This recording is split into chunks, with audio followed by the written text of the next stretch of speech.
Hello mga kaplantita! Tara, samahan niyo ako ripat natin ang aking hawatorya dito sa mas malaking pot.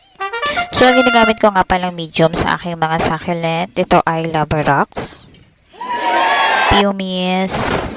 Ayan. So, madali lang yan mabili dito. Meron yan sa Tabang or sa Shopee kung ayaw nyo nang bumiyahe.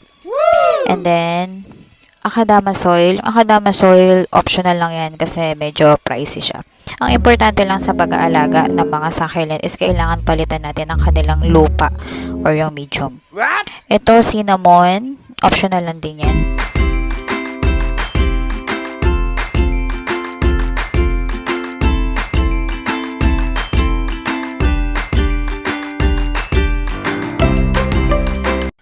So, ayan. So, tapos na tayo.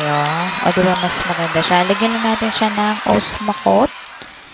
Slow release na pataba. Ayan. Wow! Mura lang yan. Available sa Shopee. Ayan. Yung paglalagay niyan, depende sa pot. Hindi siya po pwedeng masyadong marami. Kasi po pwede niyang patayin din yung halaman kapag ka nasobrahan. Dinadry niya.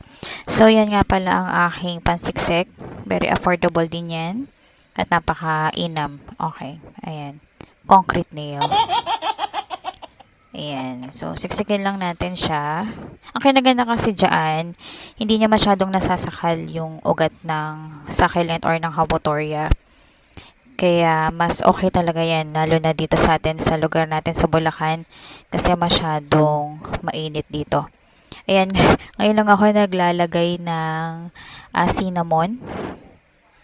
Kalimutan ko kasi kanina. So, ano yan, pang alis sa langgam. Kasi, ang mga langgam kasi gustong-gusto nilang tumitira doon sa ugat ng mga ganyang klaseng halaman. So, pag may cinnamon, pantaboy sa kanila. Ayan. So, dadali na natin sa kanilang lagayan. Ayan. So, mas ma-appreciate mo siya talaga kapag kasaliwanag.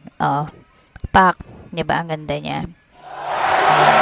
So, nilagay ko na siya sa kanyang lagayan. So, makikita nyo dyan yung aking mga ibang hawatorya.